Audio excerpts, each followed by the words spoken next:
અમરેલી જિલ્લાના કુંકાવાવ તાલુકાના દેવગામ ખાતે પાણી પુરવઠા વિભાગ દ્વારા વિકાસ કાર્યોનો પ્રારંભ કરવામાં આવ્યો છે। ઉર્જા રાજ્યમંત્રી કૌશિકભાઈ વેકરિયાના હસ્તે આશરે 78 લાખ રૂપિયાના ખર્ચે સાકાર થનારા વિવિધ પ્રકલ્પોનું ખાતમુહૂર્ત સંપન્ન થયું હતું। નવું માળખું 2.5 લાખ લીટરની ઊંચી ટાંકી અને 5 લાખ લીટરની ક્ષમતા ધરાવતો સંપ બનાવવામાં આવશે।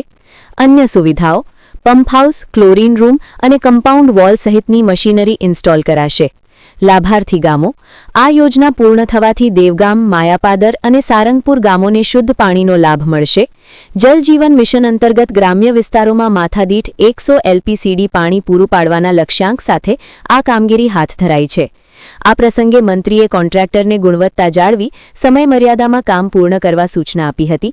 કાર્યક્રમમાં સ્થાનિક અગ્રણીઓ અને ગ્રામજનો મોટી સંખ્યામાં હાજર રહ્યા હતા। રિપોર્ટર મૌલિક દોશી, અમરેલી।